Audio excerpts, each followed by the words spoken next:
Okay, well, so this is panel number 4, and Ralph just gave a really great keynote that dovetails nicely with the triple win philosophy, which is essentially a win for the government, a win for the people or the constituency of that government, and the environment in which those people live.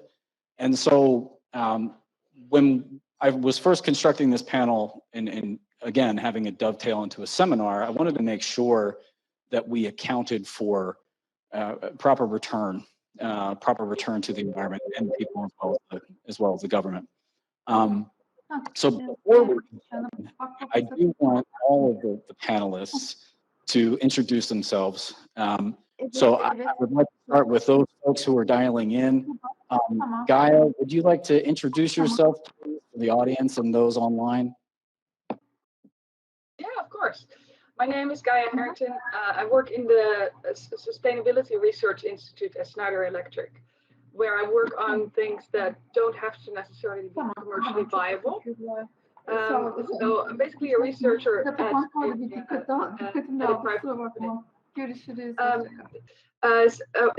So I'm very sorry I can't be there in person today. I'm in New York City at Climate Week. I'm helping promote a book called Earth for All that was written by the Club of Rome, and my presentation today will be about the previous Club of Rome model, World 3, that led to the production of limits to growth. And that's what I did my research on, and I will be speaking more about that today. Yeah. Okay. Hey, Massamba, how are you, my friend? Excellent.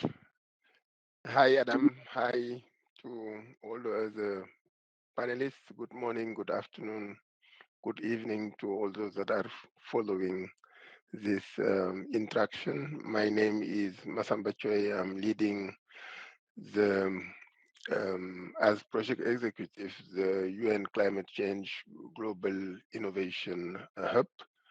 And the focus of my intervention today will be on this Global Innovation Hub that has been launched at COP26 and how it is contributing to the debate that we will be having today, the dialogue that we'll be having on this triple win. How can we promote action that will address the triple win? Back to you, Adam. Thank you very much for that. I'm glad that you were able to join us today. Hey, Nidhi. Hi. Hi, I'm Nidhi. I'm from India and so excited to be on this panel. So I work in the realm of sustainable jobs or green jobs, as popularly known. I'm trained as an architect and environmental urban designer and went into environmental law thereafter. And I work on aspects of skill development and capacity building and see how that can help in this notion of, what we say in triple win or sustainable development. And the approach with which I work with is human-centric or citizen-first approach. And those are the examples that I'll show or discuss in my presentation also. I work with the World Bank and another organization called JustJobs Network, and I have my own not-for-profit organization which also works on aspects of green jobs and sustainable development. Happy to be here. Thanks so much, Adam. Thank you. Rachel Kropa, who are you and what are you doing here? I'm in pitch black Los Angeles, California. I am the managing director of nonprofit and science for Footprint Coalition, which was founded by Robert Downey Jr. to accelerate the adoption of technology for climate change mitigation, adaptation, and planetary restoration. And we do that through nonprofit work, which I manage, venture investment, and our media work as well. So I'm very happy to be here. Obviously, it's not quite yet light out here. So if I say anything unintelligent, we can chalk it up to that. No, I think that we would leave any of those things up to Sheber since he doesn't want to join us today so early. But thank you for joining us. And I want to pass the microphone off here to Thierry. Thank you, Adam. So my name is Thierry Watrin. I work in the Ministry of Finance of Rwanda as advisor of the green economy. And I will be happy to share with Adam and Ralph the scene today, just to share the experience and the journey of Rwanda on the green agenda, but more globally, the African and developing countries, the challenges, the barriers, but the opportunities as well. Thanks. Oh, yes. Okay. Hello, everyone. My name is Ralph Chami. I'm an assistant director at the International Monetary Fund. I work on valuing natural capital and building equitable and nature positive economy. Wonderful to be here. Thank you. Thank you, Ralph. Okay, so the baseline criteria that I wanted to establish for achieving a triple win is really just tantamount to the core competencies and principles that are otherwise associated with sustainable development. However, the primary difference that we need to consider with respect to a triple win is the criticality of ensuring that a government of a nation state in question increases their GDP, accounts for the correlation of the total factor productivity of that GDP to its workforce, and weighs the value to natural capital in the process. So a lot of what you had just run over in your keynote, that's what a triple win is. Having said that, Gaya, I know that you have placed a considerable amount of your research into assessing the limits to growth and GDP in particular. So I'd like to lead off with your presentation to establish a high-level overview kind of prior to reviewing practical solutions and additional use cases across the board. So Gaya, over to you. Thank you. So I'm assuming I just say next slide. That's how these things go forward. Because in that case, next slide, please. So I already introduced myself, so I think that's, we can go to the next slide. So let's dive into, I'm just wondering if with a quick thumbs up, or maybe people in the chat, who has heard of the Limits to Growth study and the book? So it was, one of the researchers that worked on it was from Harvard, so Adam Wood should know it. But they ended up at MIT. So this MIT gets the credit for the Limits to Growth study. It was published this year exactly 50 years ago, so half a century ago. The Club of Rome, the people, which is a club of about 100 thinkers and politicians around the world, and they asked questions: why do we keep, despite our good efforts, why do we keep humankind being plagued by poverty, sickness, environmental pollution, all those things, conflict? And they had a hunch that it was interconnected, but they didn't know how. And so they asked a group of MIT scientists to give them the answer. And then they started with a new kind of modeling, which is, as Ralph Chami first mentioned, I too was, I studied econometrics, and all I was taught was neoclassical economics, and which they just tell you is economics. Turns out there are a lot more kind of economics. There are also a lot more ways to model than just the econometric ways. And that is, this is one of those ways. It's system dynamics. All kind of variables just interact with each other, and it can be everything. So it can be behavioral, financial, social, and environmental. So that's what they did. They created the first model of the world. And as you can see in the graphs, what they modeled for the world was industrial output, population, food productivity, natural resources, and also human welfare and our ecological footprint, which are not displayed in the graphs here. There were many more variables, but this is, and what they did with the model was that they ran scenarios. So the first scenario was the business as usual, which you see at the top left, and that had no additional assumptions apart from the historical averages. And the second one was to address business as usual too, on the right upper side, was to address criticism that maybe they underestimated natural resources, so they doubled natural resources. But other than that, it's also business as usual. Business as usual ends in collapse. As you can see, it sets in around now. And then the growth starts to hold around now, and then in about a decade from now, we have a steep decline, especially in business as usual too, as you can see, because double the natural resources just allows business as usual to go on for longer, which makes the subsequent decline faster. There were other scenarios too. In comprehensive technology on the lower left, they assumed an enormous amount of technological innovation, much more than historical averages, unprecedented technological innovation. And on the lower right, we see stabilized world.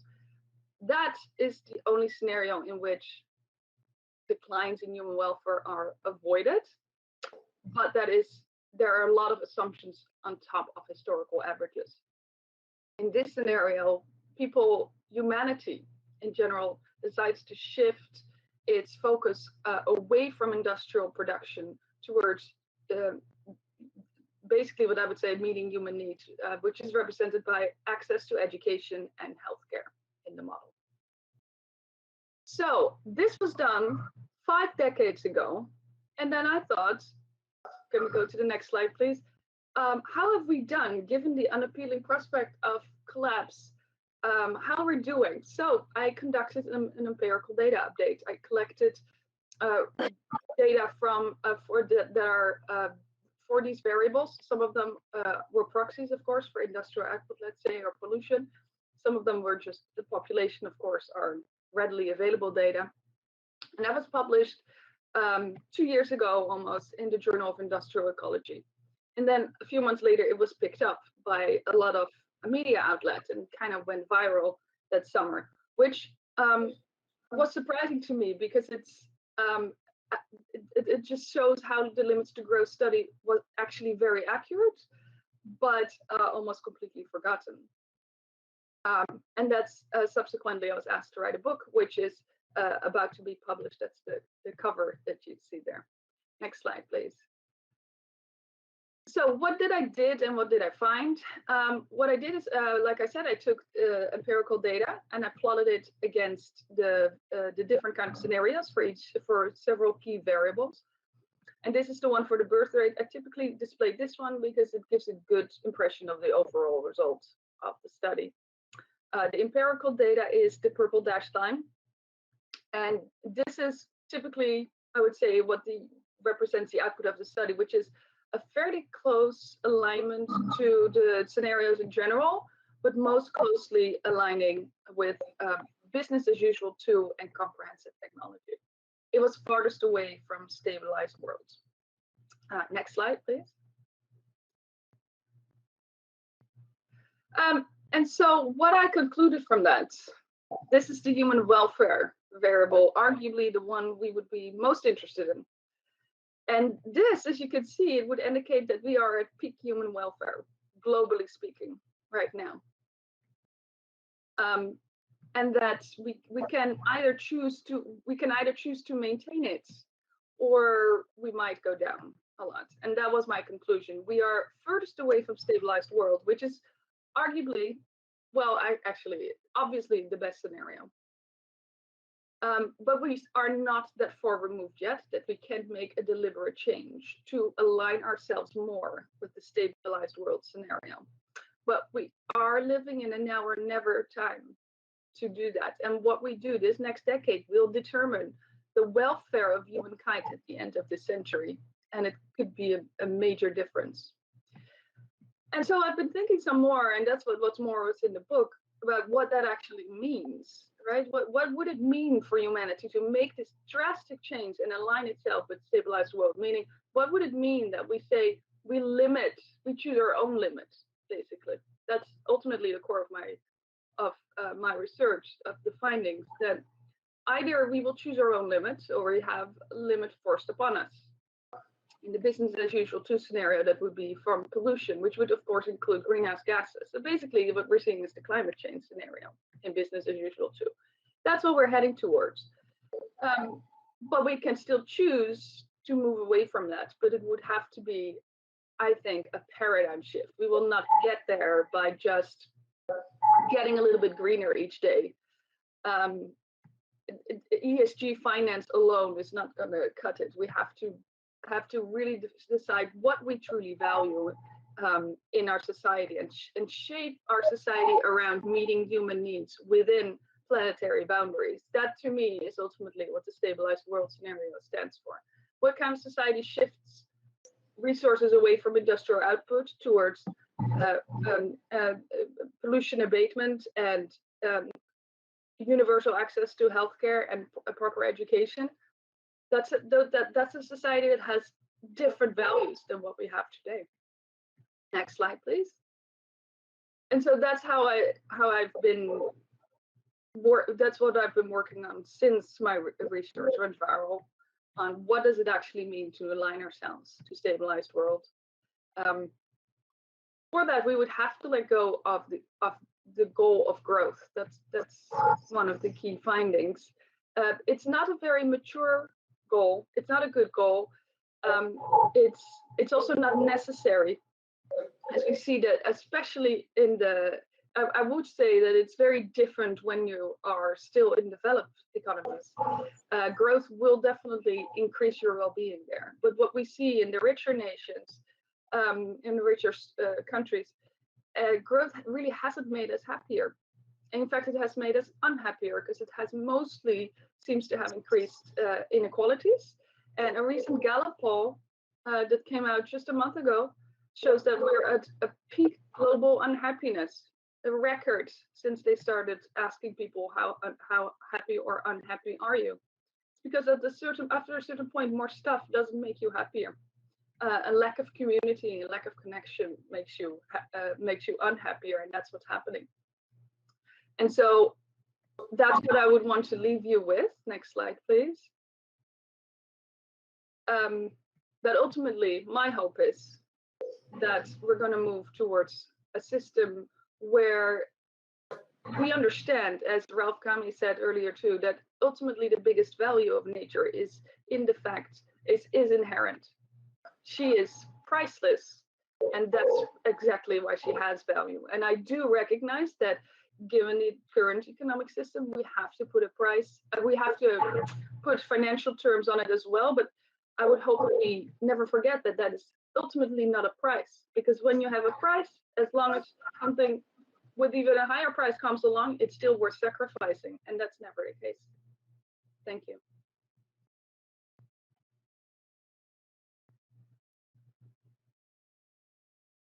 Okay, thank you, Gaya. I really appreciate that. Do we have any questions from the audience yet? I want to make sure we stay as interactive as possible. No? Okay. So I initially had this mapped out as part 1 and the rebuttal to limits to growth, just for fun. But reasonable expectations for governments, international organizations, and investors. So your policy brief, Ralph, toward a nature-based economy, there was a quote that said, humanity faces a dual threat to its existence, climate change and biodiversity loss. The two risks are linked through human activity and an economic system that promotes growth at the expense of nature. Creating a nature-based economy can help mitigate the dual risks and bring sustained shared prosperity to the extent to which markets can be developed and the protection and regeneration of nature. So since this was your piece, what are a couple policies and actions that maybe you haven't run down that are needed to unleash the resources and innovation of markets to ensure that nature-based economic growth is shared and sustainable? If I may, sometimes I get this question in reverse. Why aren't the markets here? How come the markets haven't done what they're supposed to do? And I say it's because we're not putting our money where our mouth is. we were having this discussion at coffee time, and I was saying, well, if you believe in something, you vote for the person who represents your belief. You exercise it through your consumption decision, through your investment decision. And once you do that, you'd be surprised how the markets react to it. But we seem to have abdicated that part, and we're looking for the markets to reflect our values. Markets, to me at least, are a reflection of our value system. If you're not finding your values in the market, it's because you're not practicing it. Or if you believe that it's a matter of a majority rule, maybe yours is in the minority. So, but practically from this point of view, because I truly believe if we are to save nature, we need to bring in the markets into this inside the tent. I come from the markets, and when you don't bring us into the markets, then the markets will continue to finance extractive services because you're not including them in the conversation. You have to give them a value proposition that they say, I have something in it. Appealing to people's better self, sure, if you're into proselytizing, good luck. You know, that's why churches are full on Sundays, because nobody follows it and everybody goes back and says, I'm sorry, I didn't do it. We don't have time. We don't have time for this. So if you want to solve it, you need to bring in them, but we have to bring the markets, as we were discussing, such that the money that comes in from it doesn't do harm. And to do that, we need to make sure that perhaps it's easier said than done. We can debate that issue, but the money has to come to look after nature in perpetuity. And the stewards of nature, local communities, indigenous people, the asset owners, if you like. Now, how do we get this going? First, and this is usually my advice, get your accounting right. Do the accounting. What is it that you have? Next, you need to do the market valuation. Third, you need to decide who is speaking on behalf of markets. Is it the government? Is this a seagrass? If it's a seagrass, it's owned by the government. If it's, elephants, are they owned by the government? Can the government sell the carbon sequestration like we're in Gabon? That's the project of Walid. In other places, this idea of selling the carbon, the ecosystem services of the elephants. But it's the government that's going to speak on behalf of those elephants, right? And then, so when you have who is in charge, then you've converted the asset into a capital. And then the markets look at it and says, hey, I can insure this. You can only insure something if it's legally an asset on your balance sheet. You cannot just insure anything. So markets will come in, will create the services, but they need guidance from the public policy side. So I truly believe, I'm a neoclassical economist, as you know, many of your colleagues, but I truly believe that the markets cannot solve everything. And you need guidance from the policy side, especially when it's climate, because this is a global public good. You cannot privatize it. It doesn't work that way. And you cannot start from the private and hope to get to the public good. What you can do is a second welfare theorem. Start from the public good and try to privatize the benefits so that you get ownership. That may work. That may work, but you have to be careful there too. So the three pillars: accounting, valuation, the legal aspect is paramount. And once you do that, then the markets take you seriously. Say, okay, I can insure it, I can rate it, I can services in it, all that wonderful stuff. But like when you have a party and you open your house, people are going to come in and they're going to look at your home and say, I haven't done a good job of cleaning it. This doesn't look good, very good. So if you're going to open your house for business, you got to make sure everything's in order. Otherwise, people will take advantage of it. We need to avoid carbon cowboys. I go to conferences and I hear about carbon cowboys, people going out there purchasing the asset outright. That worries me because they're using asymmetric information. They go into local communities that know intrinsically the value of their nature, but they don't know financially how much. And they're desperate. So they end up buying the asset outright, privatizing it, kicking out the indigenous people, and then what? We can't do that. So my advice is always, do not sell the asset. Lease its services. It's like you own a building, a property, lease it, but don't lose the ownership of it. Okay, I want to do a follow-up to that because you brought up markets, and then obviously you can't speak for any nation states, but Thierry can.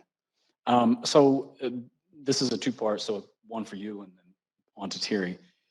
Based off of your experiences at the IMF, what observations could you share relative to the reasonable expectations and the upper bounds of aggregate growth that kind of not counter, but either offer some concurrence with Gaya's presentations on the limits to growth, because you spoke in your keynote about the lower bound. So I'm interested in that. And then should governments as well as investors measure their expectations concerning ROI going into the future? So I was looking at the charts because I was trying to understand whether these exercises were done for an extractive view of nature.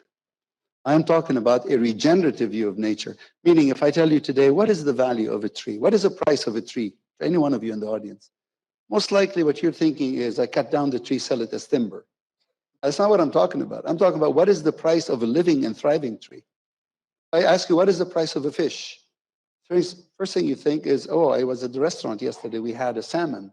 It would cost me $30 a plate. No, I'm talking about the price of a living and thriving fish. So the first thing I got to do before I can answer this question is we need to do the accounting of a living and thriving nature. What would that GDP look like? And I will tell you from my colleagues that work with me on this, it's going to be a lot more than you can even imagine. I'll give you one example. I'm not going to name the country here, but there's one country sitting on 10% of the seagrass worldwide. I know why. Why do I know it? Because I know the scientists have already mapped its seagrass, and they told the government, you're sitting on 10% of that seagrass. Now, seagrass is how much is it worth? $3 trillion. So that country is sitting on $300 billion. Tell me now, what's their GDP? What's the limit to their growth? It's a game changer. So the first thing, that's why I say we need to do the accounting the right way, which is what is the value of a living and thriving nature? Market value. Market value is so that we don't end up with these numbers that people make up, shadow pricing. That's not going to fly in the market. But once we do that, sure, everything has an upper bound. Obviously, every system has a carrying capacity, but I think it's going to be a lot more than what we are talking about today. Thank you, Adam. Yeah, I believe it's crucial to find a market value for natural capital. In Rwanda, we've been working for almost 10 years on defining natural capital accounts. So the first question we asked ourselves is, what is our green GDP? Can we report on the country's green GDP? For that, we needed to first be able to count our natural capital. In Rwanda, it's a landlocked country, but you have a lot of vegetation, and you have the Kivu Lake as well. So we're thinking, how can we value that? The first step was to define an NCA unit, Natural Capital Accounting Unit, and to make sure that the Ministry of Environment and the Ministry of Finance work hand in hand to achieve that. So it's what you call the institutionalization. It's working? Okay, the word was too big. So the institution that took care into account the national capital accounting. Once that was done, we wanted to make sure that in a second time, we're able to find adequate financing to make it worth at some point. And once we've done that, we're now trying for next year to release and publish data on the green GDP. And it will enable us to monitor how our natural capital accounts are evolving. It's exactly what Ralph was saying. What's the value of a tree if it's cut, but what's the value of a tree if it's here? And at the same time, the carbon markets are interesting because we could sell carbon credits, but the price is the challenge. Nobody is asking about the price, but I can tell you the price is a challenge. I've been discussing with carbon credit buyers, and the interest of the buyer in the market is a low price. The interest of a seller in the market is a high price. So how do you find the equilibrium price? When the buyer is very big and powerful and the seller is weaker and has difficulties, right? So That's something that we need to take into account as well. I believe that at some point we'll need a very unorthodox way of evaluating natural capital.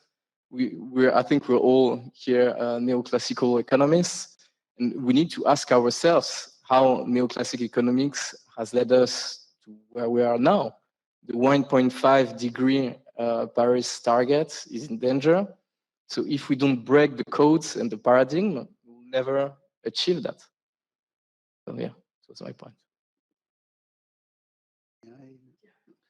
I just wanted to react to something that Thierry said. If you don't want to, if the nature mart is going to be an over-the-counter market, meaning you're going to go out and search for someone that's going to buy your carbon, you're going to be at the mercy of the buyer. Because if the buyer is a big player, they'll dictate the price. I don't believe in that. It's good for kind of like to get an idea what people are willing to pay. If ultimately you want to get to the exchange, the beauty of the exchange is that the buyers will compete with each other.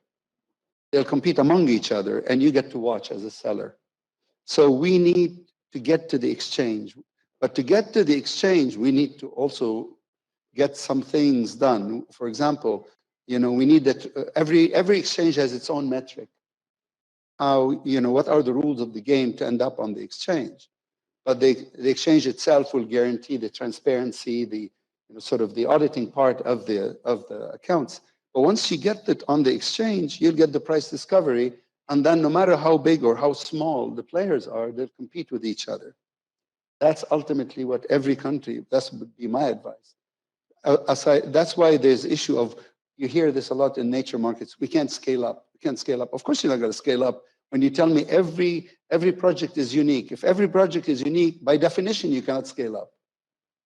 But we need to standardize the product so that the trader, I come from that world, can make a market. And you need to have the maturity long enough so the trader can reprice it, okay? And such that when whoever buys it the security has some maturity.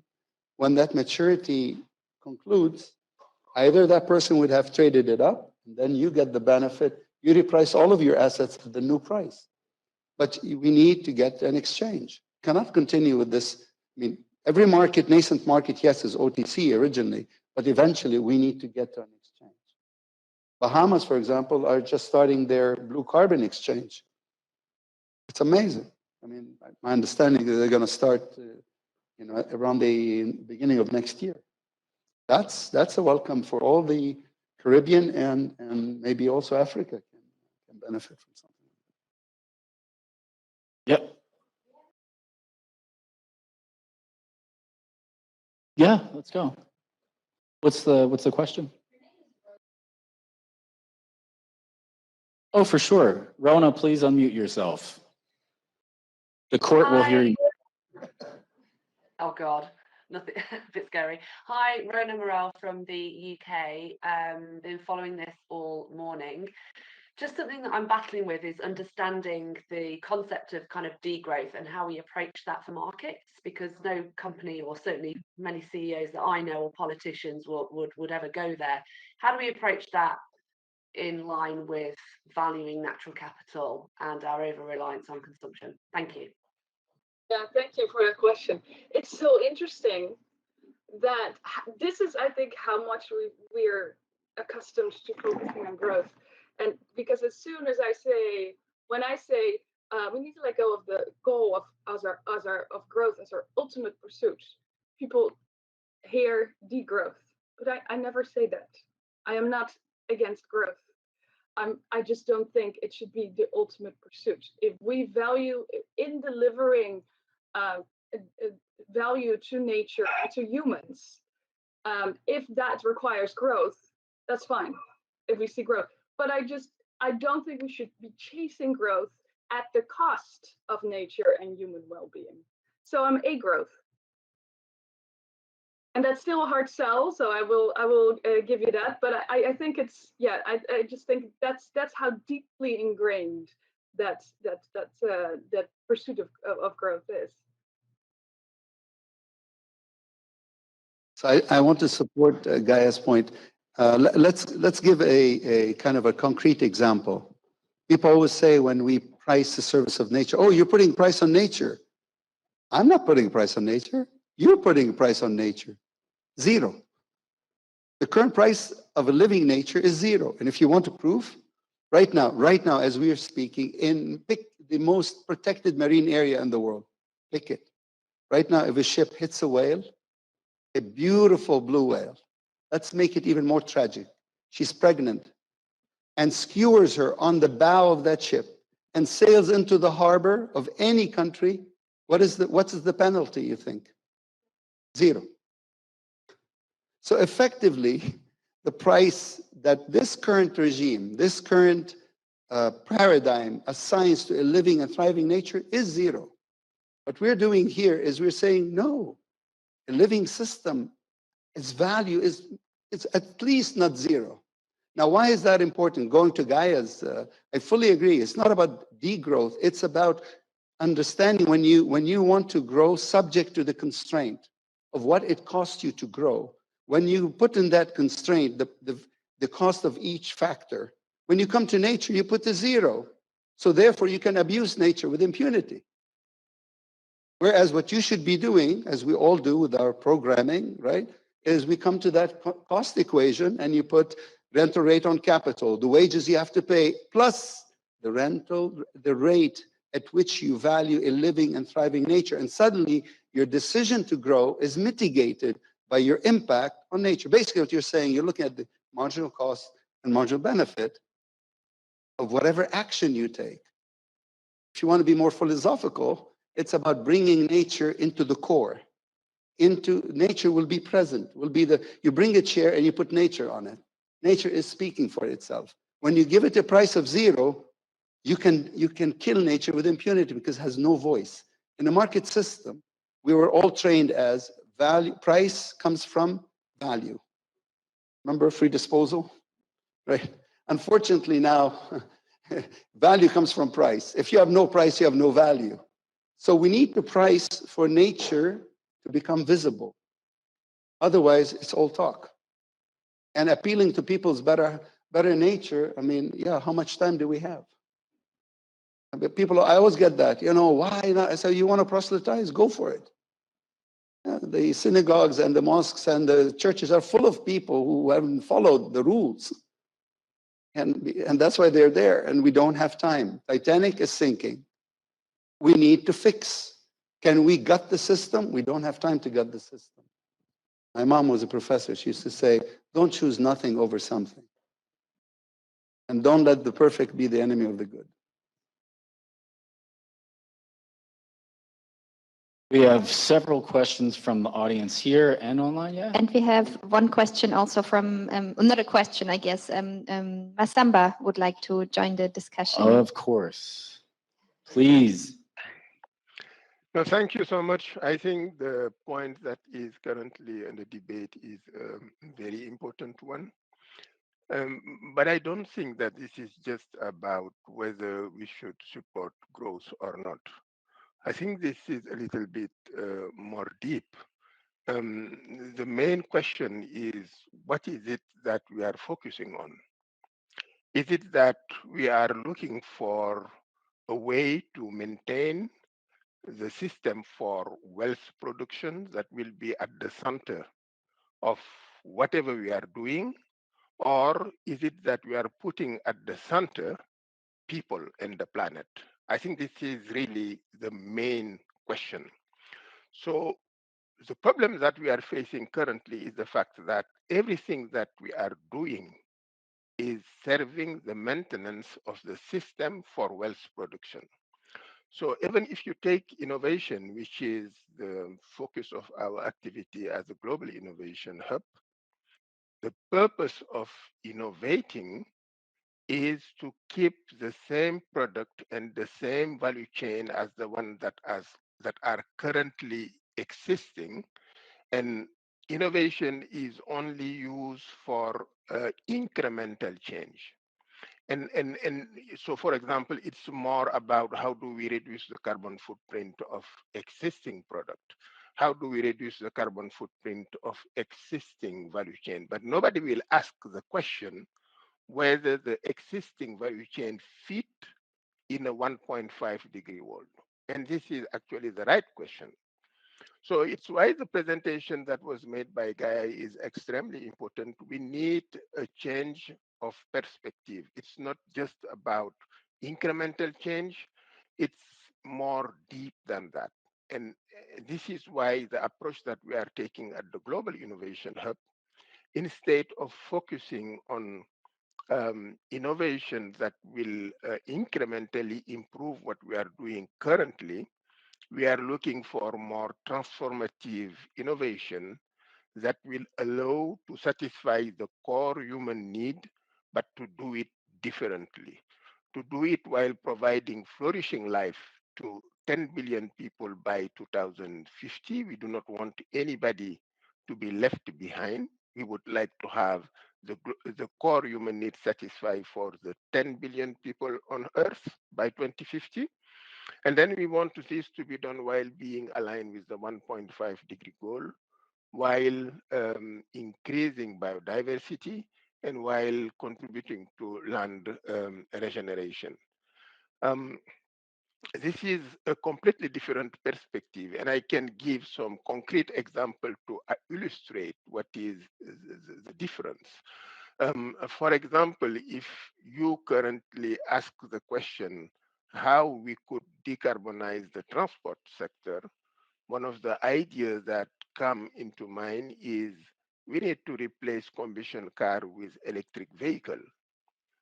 This is good. I'm not saying that this is not something we should be doing. This is good, but this will not be enough to address the challenge that we are facing.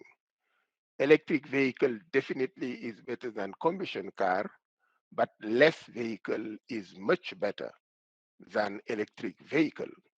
And this, you can only come to this type of conclusion if you take this need-based approach that somehow expand the space for innovation and allow you to see some very transformative type of innovation that you cannot see if you have a very narrow approach to innovation that is focused at the sectoral level. Instead of just replacing combustion car with electric vehicle, some of the type of action that could be undertaken that would be much more transformative is to ask the question, why do we need vehicle at the first place? And then the response will be, we need car for mobility purpose. Then we can say how innovation could be used so that we can satisfy our need for mobility, but doing it with less car. So for example, how innovation could serve the design of cities, making them more compact, making them more complete, so that most of the product and services are at walking and biking distance. And then this type of city would be connected with very efficient public transportation. In this case, you will satisfy the core human need of access with less need for car. And you can even go one step beyond and say, why do we need mobility at the first place? And because mobility is needed for access to education, I need to drive my kids to school, access to municipal services, access to health services, access to product in a supermarket, and so and so. How can we use digital technology so that we can access all these products and services with limited mobility? I'm not saying that we should not be mobile, but it should not be a constraint. We should be mobile only if we want, but it should not be a condition for us to have access to products and services. So digital technology can then replace trip to school, trip to hospital, and trip to supermarket, and so and so. By having this holistic approach where you are trying to address not only climate, but also climate and sustainability, because you would like to have flourishing life for 10 billion people, and then you would like to protect nature. By having this holistic approach and by being able to expand the space for innovation so that you get the most transformative among the innovative solution, you can address both the climate and sustainability crisis. But this you cannot do it only by acting on one level, such as technology. You need to combine a lot of levels. You need to have an integrated approach where you will have innovative policy instrument, innovative business model instrument, innovative technology, but also innovative cooperative approach, because it requires radical cooperation. It requires cooperation across nations. It requires cooperation within countries, between public and private sector, between national government and subnational government, and also among ministries, because what we see very often in different government is that those that are developing the plan to address climate do not talk to those that are developing strategy to enhance access to energy and so, so that things are not really integrated. So you need to have this integrated approach, and also use art as well as other instruments that will help change behavior. Because one of the scenarios that was presented, I think this is the scenarios that stabilize the world, can only be, let's say, implemented if we have a change of behavior. We have to change the way we are consuming, and there the culture and creative industry has a very important role to play. I will stop there, and back to you, Adam. Thank you, Massamba.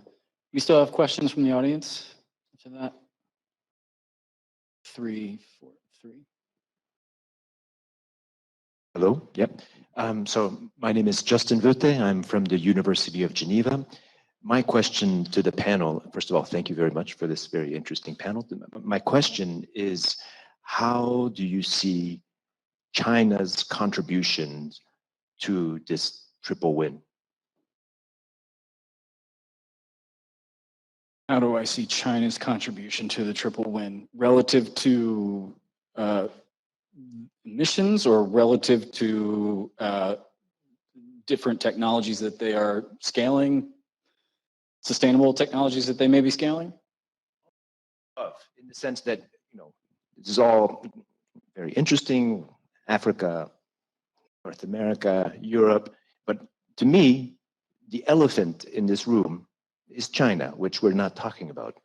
And certainly they are one of the main contributors to renewable energies. They're also one of the main polluters, per capita much less, also contributing a lot for building our crap. But I mean, you know, how can they contribute to the solution? Okay, well, so first and foremost, I think that China has a population that's unparalleled, with the exception of India, right? And that's going to be the next point, or part 2 of the panel, which speaks directly to workforce. Because in order to scale nature-based solutions, in order to scale company-wide, industry-level or sector-wide solutions that could decarbonize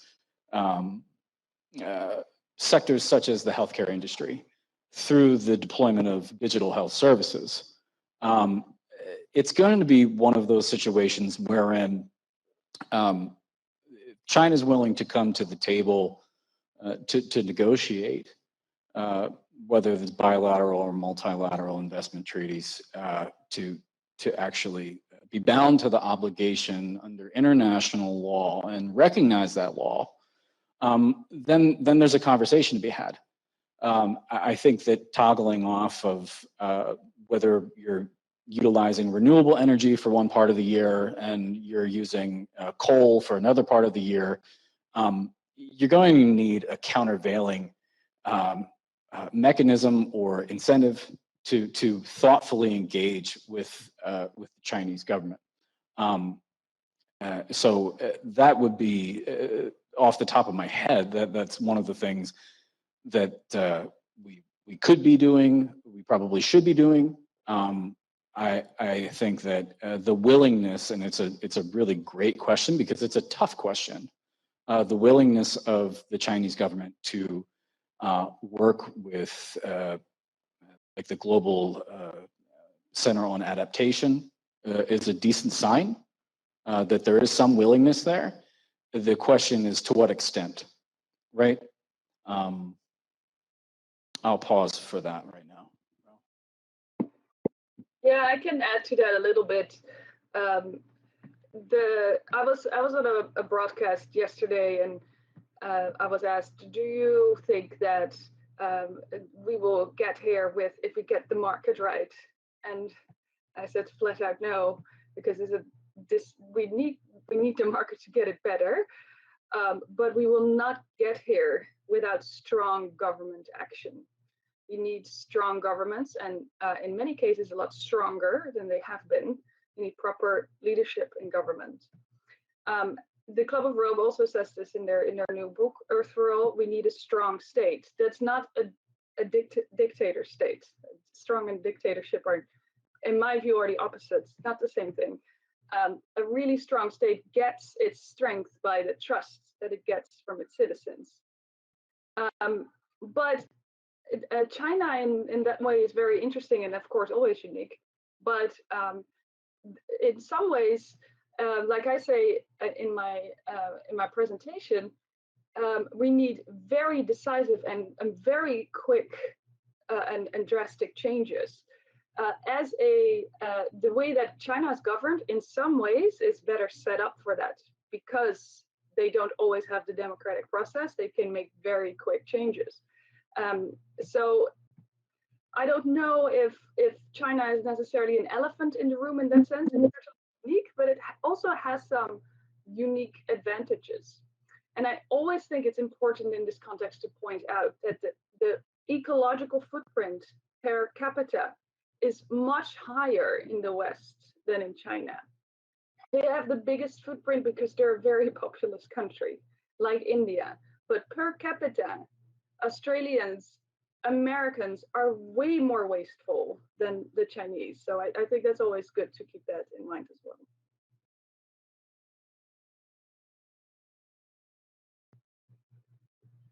I think there were.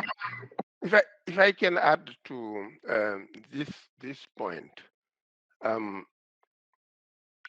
the current level of collaboration among nations, as I have mentioned, to address climate and sustainability challenge is way below what is required. Radical collaboration is needed, and we are not yet there.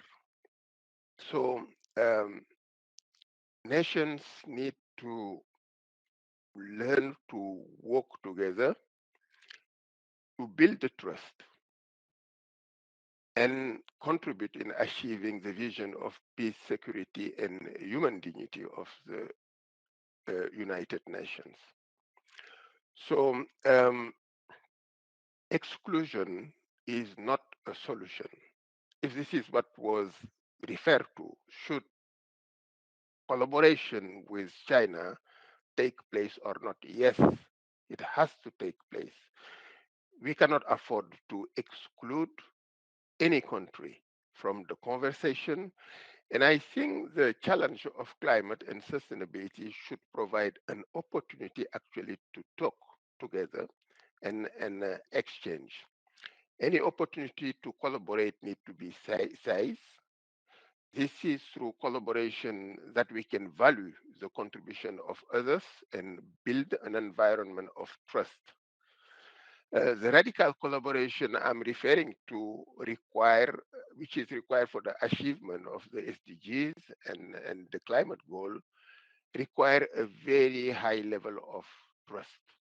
Now, the good news is that there is a virtuous circle between collaboration and trust. The more nations collaborate, the more they will develop self-awareness and awareness of others, as well as self-accountability, which enhance trust. And the more nations trust, the more they are open and have collaborative intention.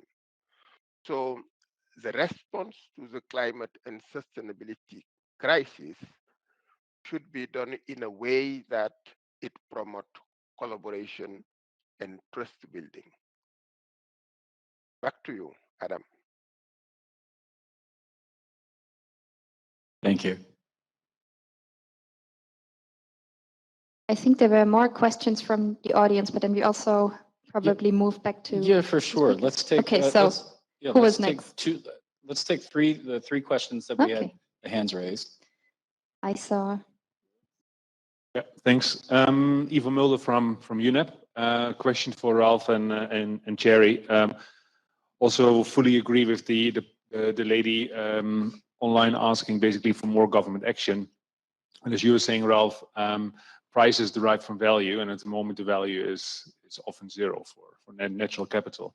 At the same time, if governments are starting to restrict access to certain areas or trying to apply kind of planetary boundaries, governments are fearful that it will hamper economic growth. And of course, there's a lot of pushback from different kind of groups like fishermen not being able to fish anymore in certain areas, or farmers having higher costs, or the effect on consumer prices. So if governments do need to act, what would be your message to governments to try and decompress that issue? Because I think there is a clear need to create that kind of price and that kind of value. Governments are at the same time fearful to move to plan B that is unproven. So how would you go about that? Because those are, in my view, at the heart of, say, COP27 in Sharm el-Sheikh or COP15 in Montreal.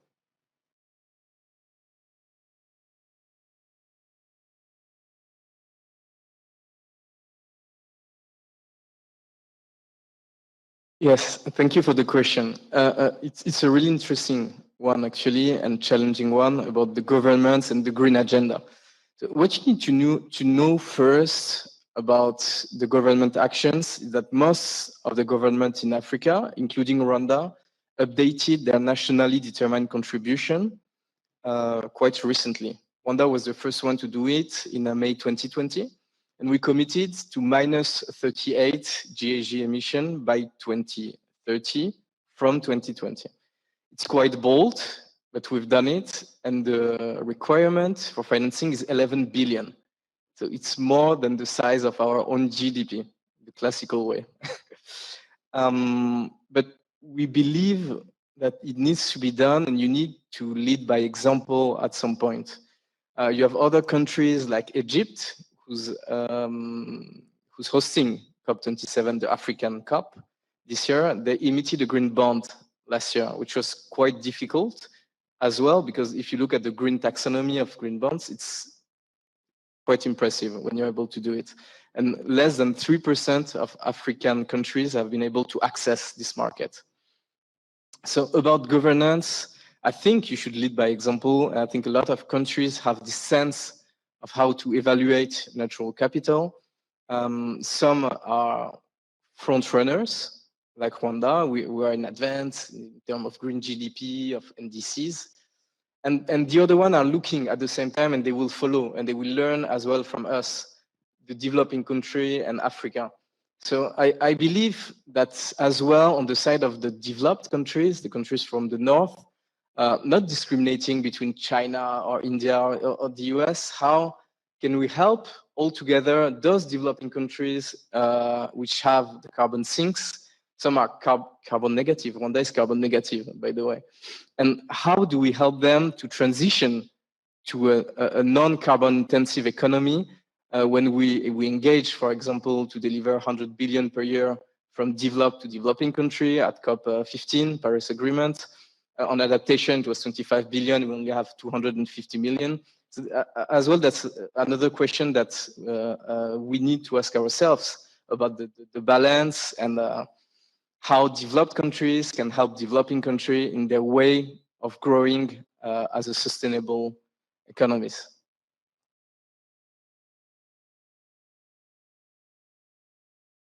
So many ways to get into your question.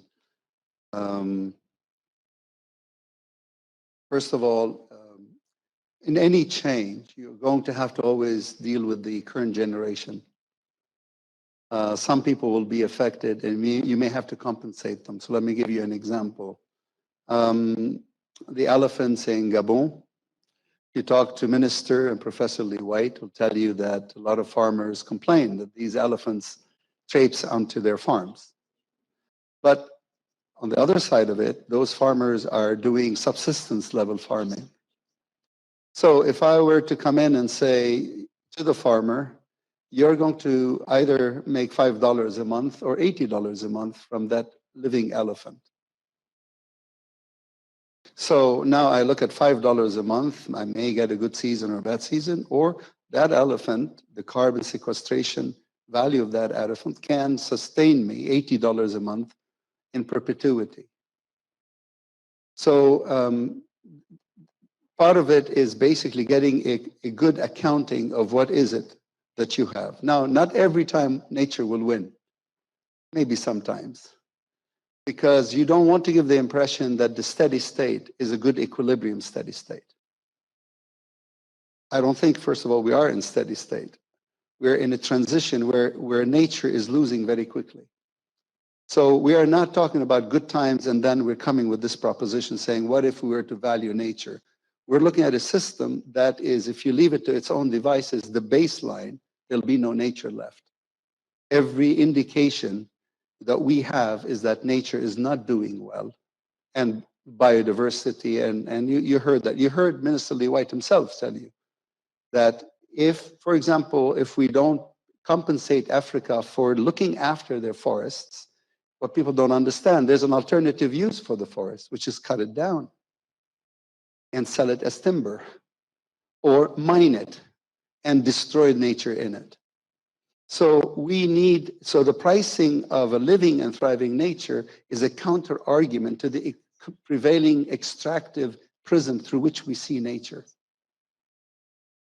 Again, in some cases, we're going to have to compensate some. And I'm working on, for example, the right whales, the North Atlantic right whales. There are 336 of them left. They even know them by name, okay? You have the lobster fishermen that are used to using the ropes to drop down the lobster cages. And those ropes have maimed 90% of that population. Most of them are maimed because they're swimming in total darkness. They get cut by the rope and they die, a horrible death. So you can say, well, should we ban lobster fishing? So now we're favoring the whales over the fishermen. Well, there's another once you put a value on the life and the services that a living whale provides, you start to look for other solutions. Guess what? There is a solution. It's called the ropeless gear. But the ropeless gear costs money. But suddenly, suddenly the whales have a voice. Somebody is looking and saying, hey, we cannot do without them. Not because of philanthropy, not because of altruism, because they provide a service. We don't want to lose that service. So now we do the cost-benefit analysis. Sometimes we win, sometimes we won't win.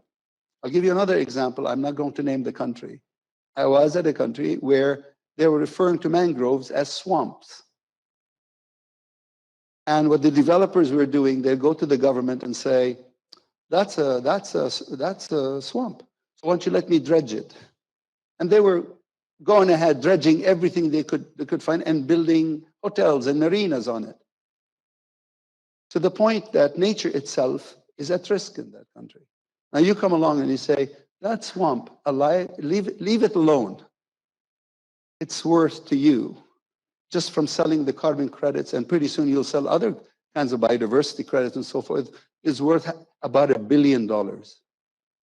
Suddenly, even if you're going to give that permit to the developer to develop, that developer now pays a higher price. So you're just basically doing a better accounting of the cost of doing business. Sometimes nature will win, and the developer himself or herself will not develop, because if they own the swamp and the swamp can generate revenue, leaving it alone, they'll leave it alone.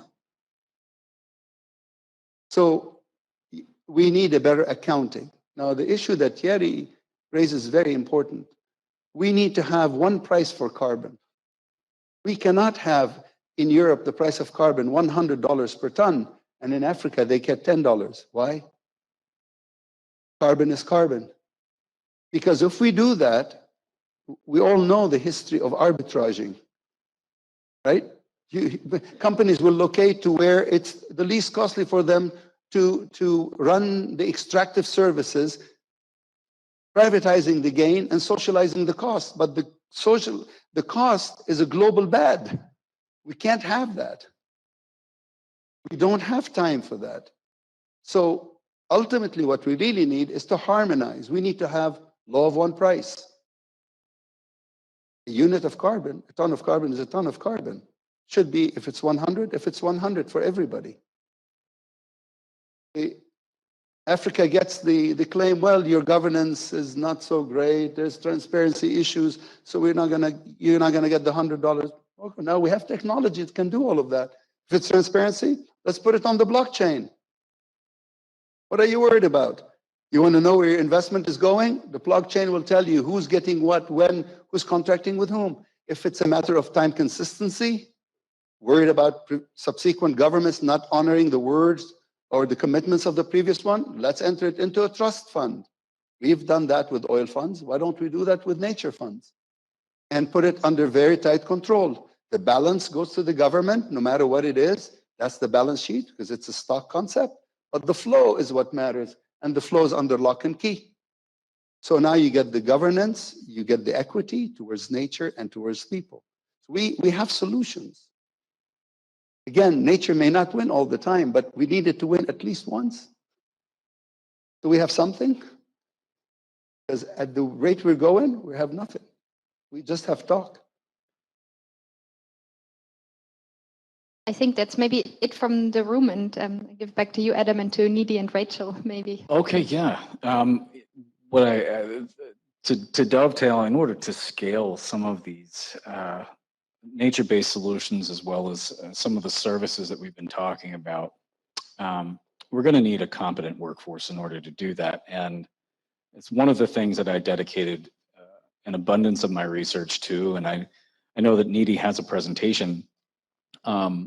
Before we get to that, you know, the federal workforce in the United States, there was a statistic that was published 2 years ago. And so, first of all, I'll tell you at the outset, we didn't achieve our goal, not even close. The statistic was that by the beginning of fiscal 23, which starts in a couple of weeks on October 1st, over 1/3 of the federal workforce was eligible for retirement. And there are a number of reasons as to why a US federal worker would be motivated or otherwise compelled to retire, especially in this climate, and this climate being defined as the extent of the United States domestic discord, of the politicization of a lot of federal departments that had previously been apolitical. And the other statistic was that 6%, less than 6%, of the federal workforce was under the age of 30, and only 1% of that 6% had the technical skills to do anything innovative whatsoever.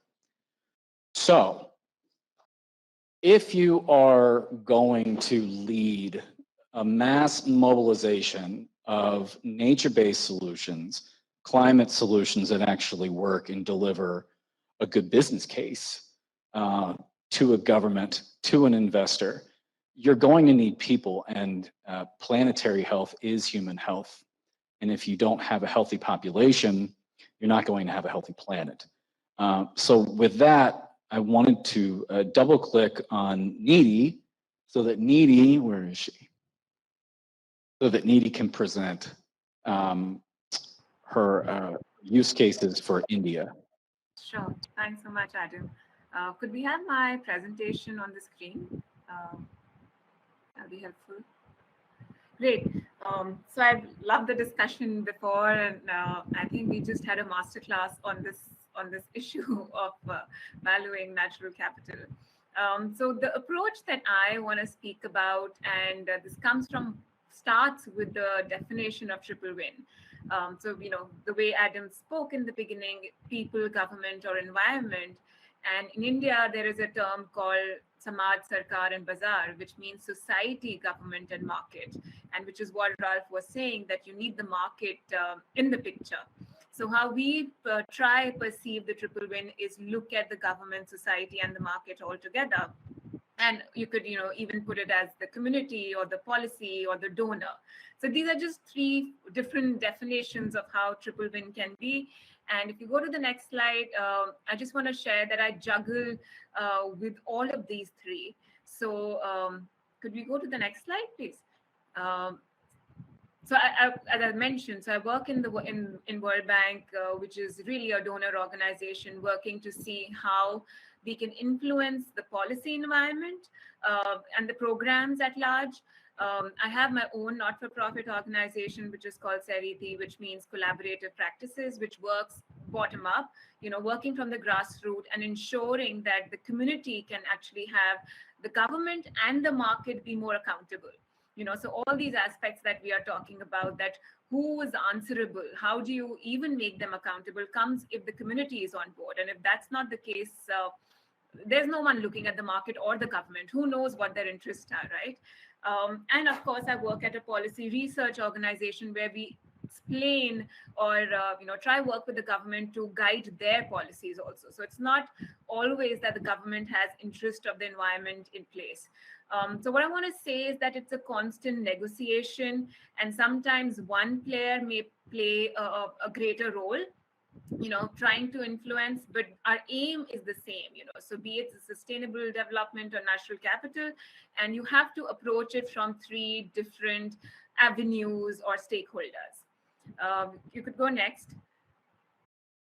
So I'm presenting some use cases from my projects, and the first project I'm speaking is from a sustainable fisheries project, which I'm doing with World Bank in India and also in Maldives.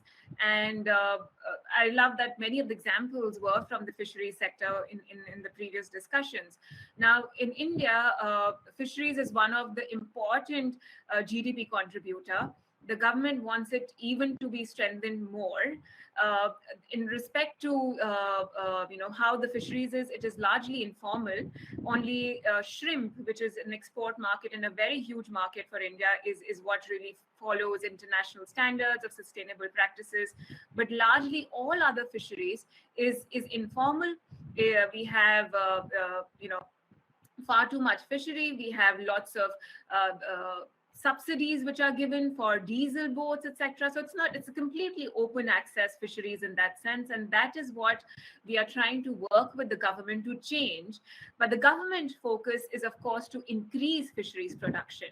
So you already have a natural capital which is constrained in some sense, but you want to maximize it because it is a big contributor to the GDP. So this question about how do you degrowth and still have the natural capital be preserved is what we're trying to battle with. And how do you increase productivity from aquaculture? Because as I mentioned, shrimp is one of the major resource for us. So you can go next slide, please. And I already spoke about that we don't have a great regulatory regime right now. So we're trying to work with the government to develop that, reduce the open access, also get in the market. Now, the market doesn't come by itself, right? So, for example, in the Indian fisheries market, there is no insurance which is done as of now because it is not lucrative. It is not something that market can trust. It is a very high-risk sector. It is a very disease-prone sector. So what we are trying, from the perspective of bank, come up with innovative financing methods, be it a performance grant, be it a insurance subsidy, be it all of this, from a perspective of the government supporting the market in some sense, that over time the market picks up. But if you go to the next slide, please. But what we are trying to do, on the other hand, is mitigate various risks. So this is the starting point of from where we are, right? So in the fishery sector, we don't have enough funding coming right now from the private sector. It's completely government-led or informally led by their own resources. And the finance that we have from the public is, of course, not enough for wanting the growth to be, let's say, 11 or 9% is what the government wants as of now. And the sector has many collapses, and this can be seen in many developing countries. India is not an exception, being because of the disease, be it because of the open fishing regime, etc. Now, if this is the scenario, we are trying to mitigate this risk. Can you go to the next slide, please? Oh, great. So this is, a very, very quick snapshot of how our project is really structured. So you can see that, there are in the greens above, those are our goals. So we want to conserve the natural resource productivity. We want to have resource use efficiency. We also are talking about value chains and decarbonization and all of that. We are talking about a new fiscal framework in the fishery sector, so that the entire sector has more resilience in some sense, right?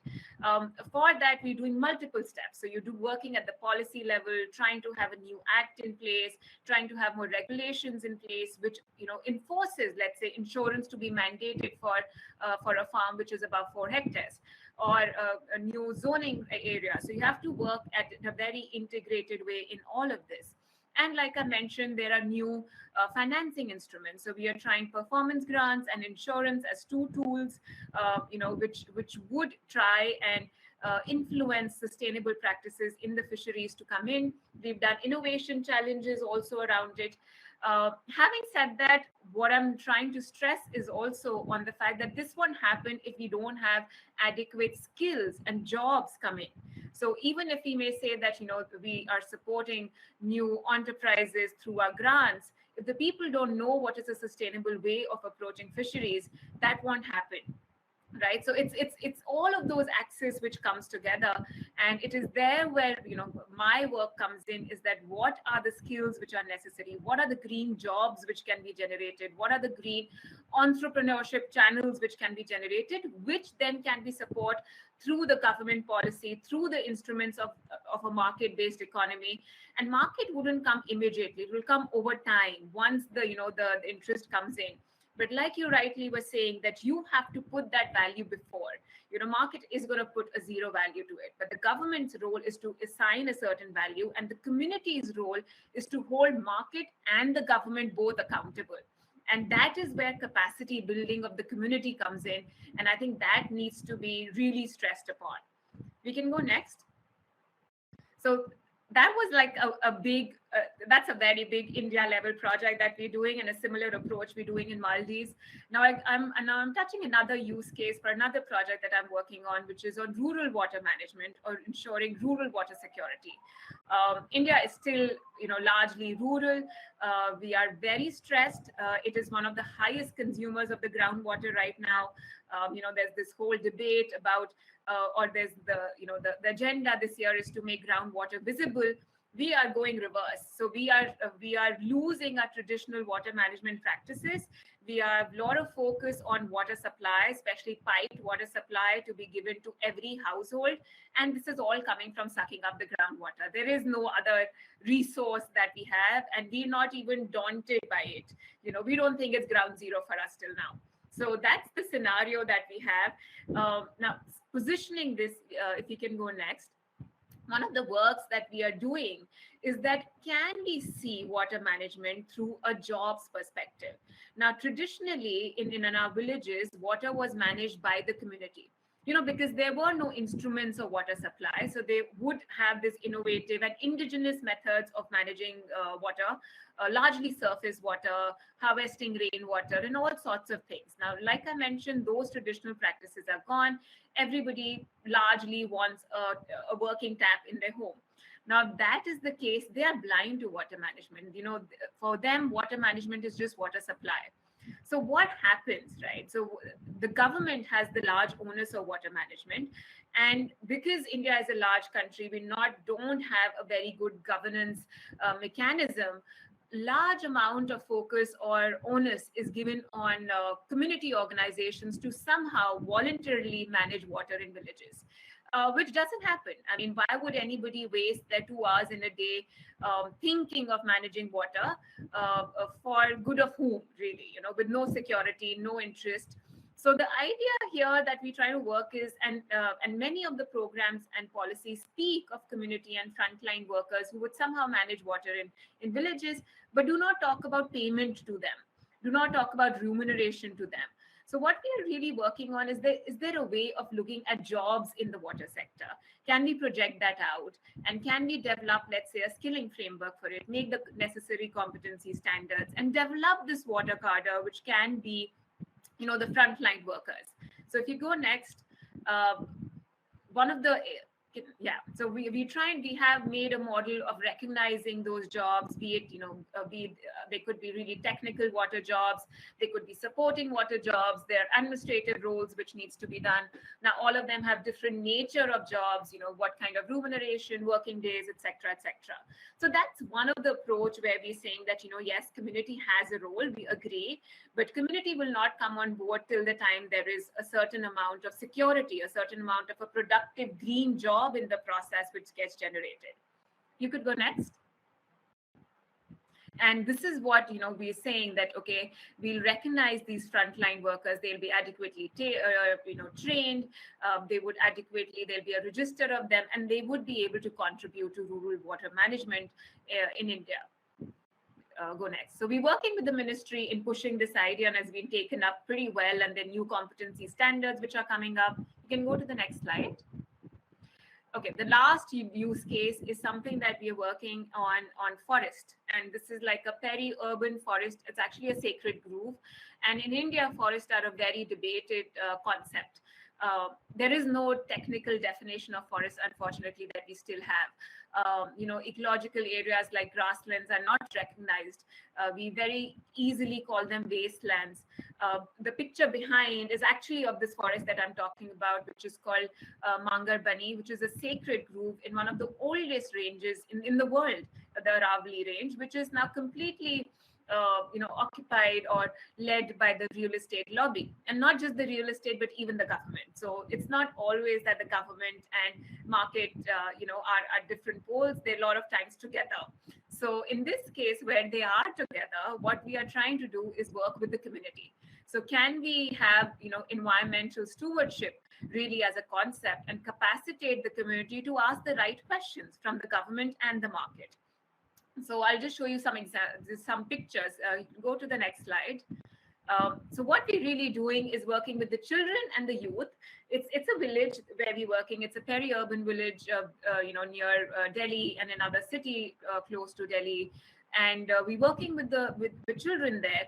And what we're doing is a participatory mapping kind of an exercise. We're trying to map the flora and fauna. We're trying to map cultural practices around environment. There are a lot of festivals, let's say, which are celebrated around environment or around the rain, or they would have a local temple which is for the rain. So they're very indigenous practices, really, which still retain or are there. And we're trying to capture those, develop, something like there's a magazine that we have called Mera Mangar, which is produced by the children themselves. You can go to the next slide.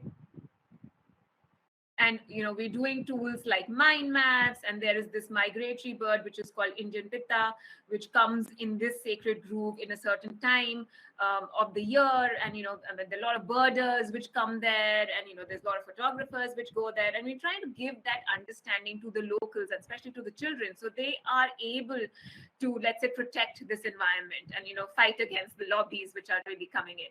Go next. So this is the magazine, some other pictures. You can go next. So I'm just going to end with that. And this is what, really the summary of my approach is. So on the top, you see, a typical model where we say that, community, a policy, or a donor are the three pillars of, how we see sustainable development or valuing natural capital. But how I see is that, community is the foundation, and you need a really strong foundation. And imagine the government and the market to be channels of, ensuring or, getting the natural capital or sustainable development. But it is really the community which needs to hold all of them accountable in that process. And then the market and the government can perform. And just as the note, the green jobs is necessary. In India, we're also realizing that a lot of greenwashing is happening. Concepts like ESG are so huge right now. 1,000+ companies are supposed to report on it, but it is largely just greenwashing and reporting which is happening as of now. So a lot needs to be done really to hold market accountable, and that's going to come with the government, and I think a large onus is on the community to do that. So that's what I'm saying. The triple win is not business as usual, and I agree with what Gaya had presented in the first session. And I think the role of community, therefore, is very important, and you can see it from the perspective of jobs and capacity building. Thank you so much, Adam. Over to you.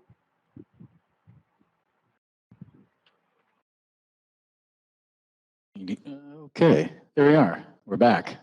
Thank you, Nidhi. Massamba, you and I have talked about the importance of roles that both data science and economic disciplines play and will need to play at the UNFCCC to achieve core human needs in the future. What types of career development programs is the UNFCCC currently sponsoring, and what partnerships are you most interested in engaging in to achieve those core human needs for both underdeveloped and developing nation states? Thank you, Adam. As I have mentioned, one of the things that we are really looking at closely is how innovation can be leveraged and used effectively to support climate and sustainability. And one of the main focus is really about how do we identify the value chain of the future, those that are aligned with the 1.5-degree goal, and that are also able to provide well-being, flourishing life to people while also preserving our environment. We have very important work on that. So what we did is we identify initially 5 core human needs that we have prioritized. One of them is nutrition and health. And then we have another one on shelter. We have one on leisure, one on access, and one on clothing.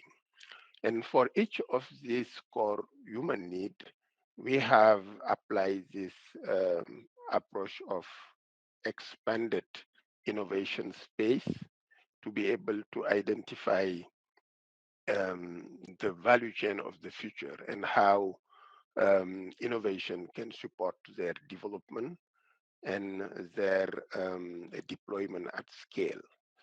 So for example, if you take nutrition and health, as you will see that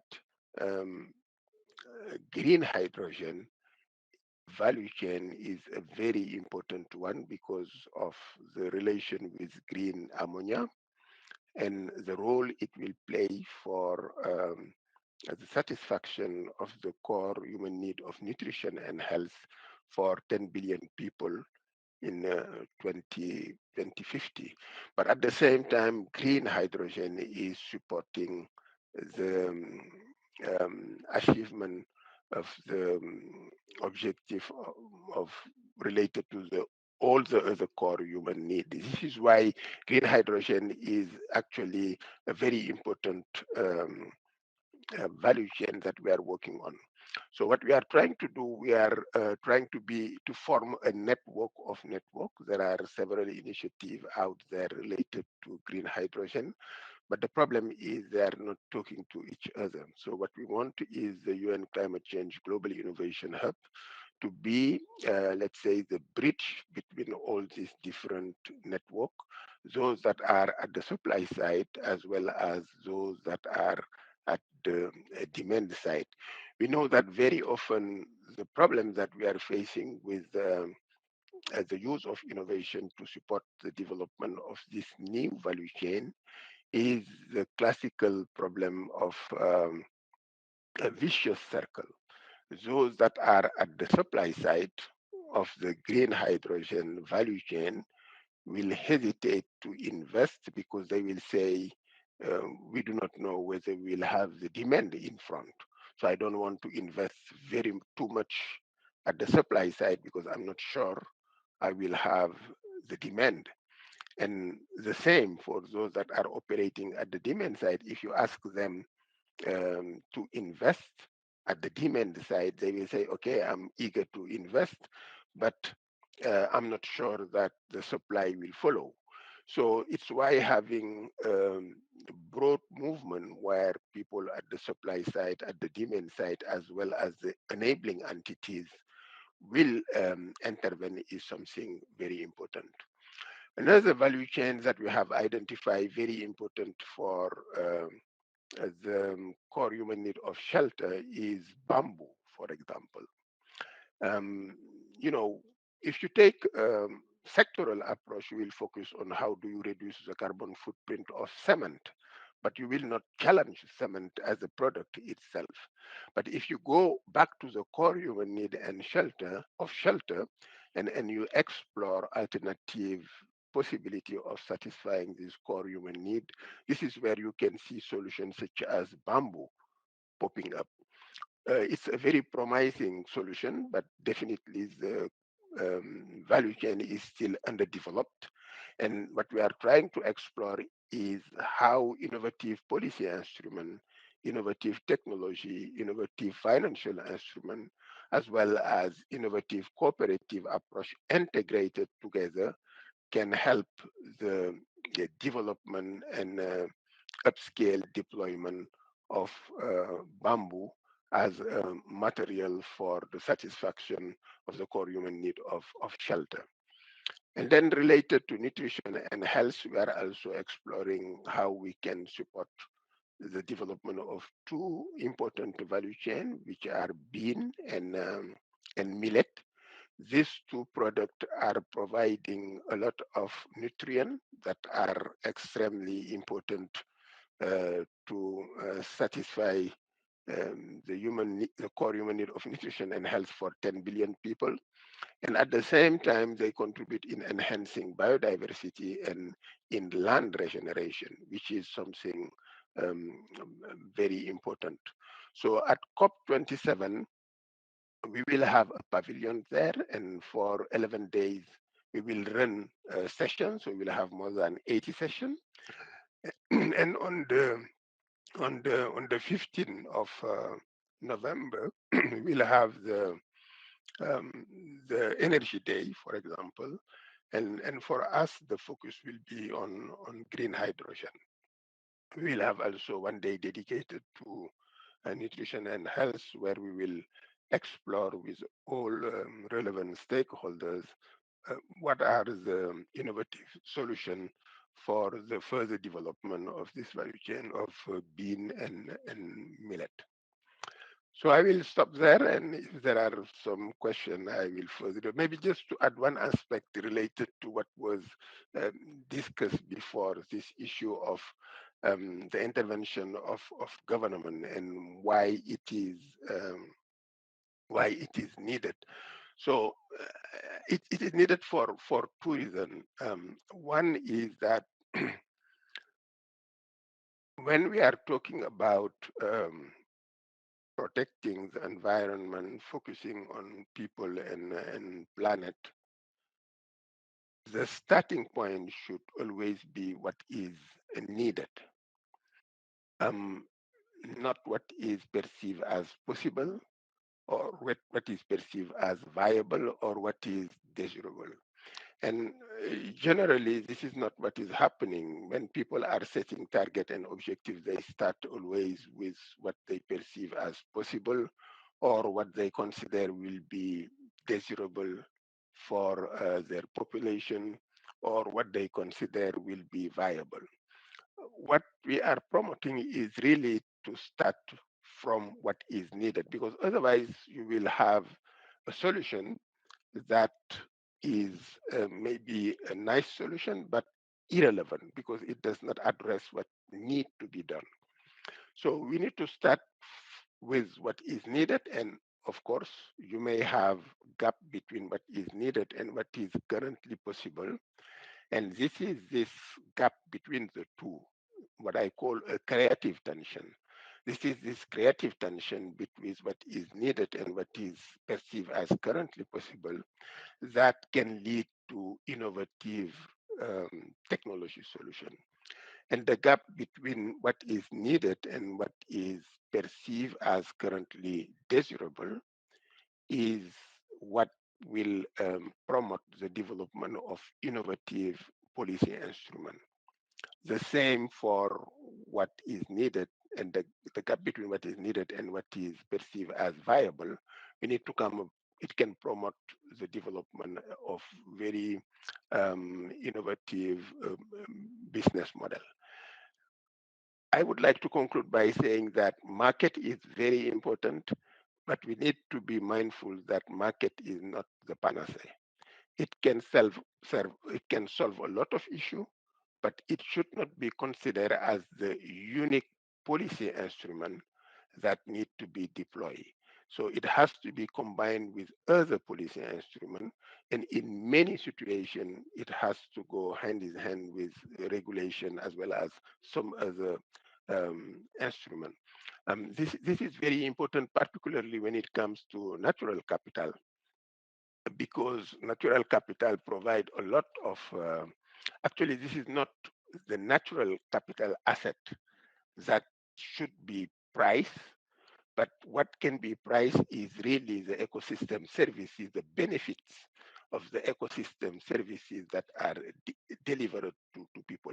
And even there are aspects that are quite difficult to price, like for example, the regulating aspect. If the natural capital is helping prevent some possible natural disaster, or if the natural capital is enhancing or reducing the vulnerability of the people. These aspects are very important aspects that need to be taken into account. So when we are protecting, for example, a forest, this is not just because it is delivering timber and wood, and we would like this to be done in a sustainable manner, but it has many other roles it is playing, including some cultural aspect and aesthetic aspect that need also to be taken into account when we are talking about valuing and pricing. Thank you, and back to you, Adam.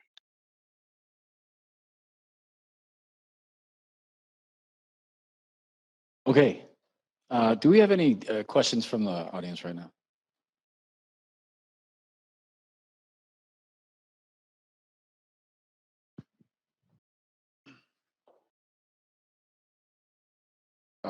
My name is Christopher Mbanefo. I work with Oxyzen. I'm the CEO of Oxyzen.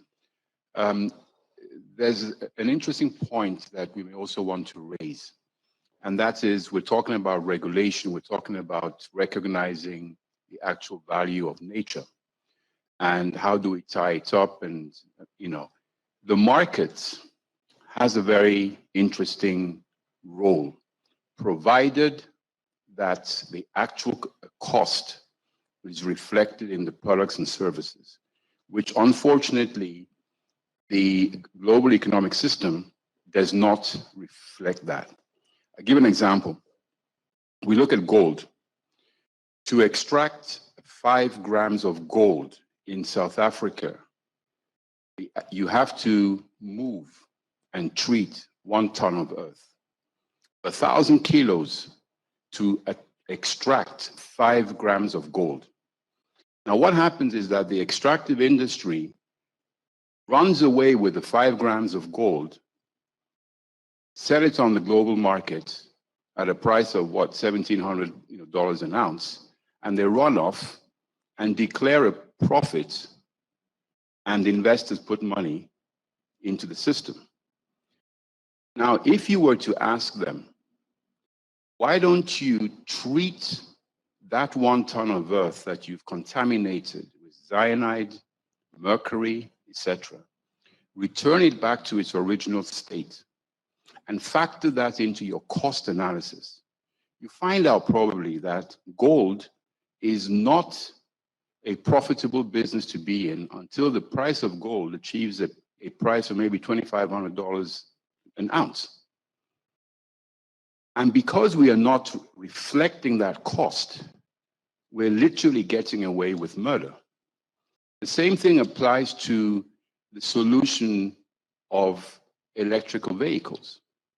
When you look at the mining of cobalt and all the other, lithium, etc., and do not factor in the return of the earth back to its original state, and you can go all the way along the whole value chain, be it for cell phones, etc.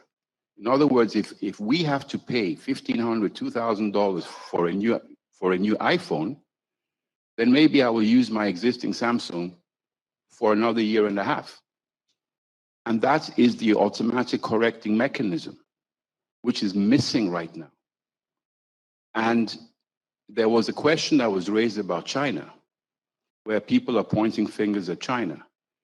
The fact is that we in the West, we have outsourced the production to China. So at the end of the day, who is actually carrying the buck?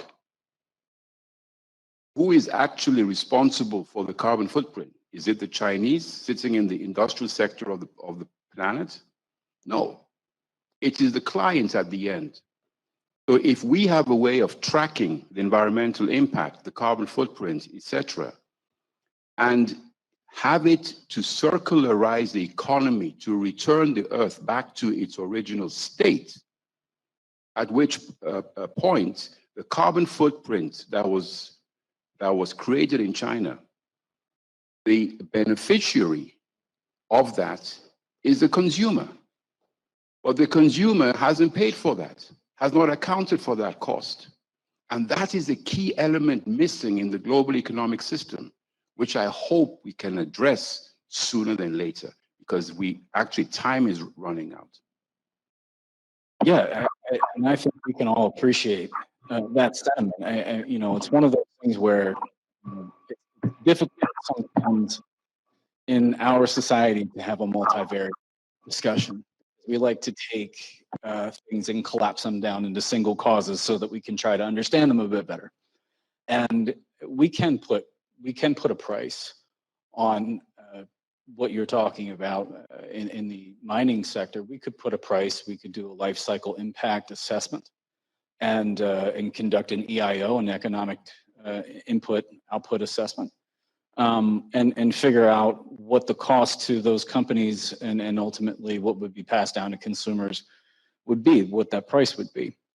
I think that, I'm not going to speak for the United States government, but I can tell you that there is an initiative right now that is being codified as we speak and should be executed into force on September 30th, and that is the full decarbonization of the Department of Defense, which is one of the largest emitters on the planet.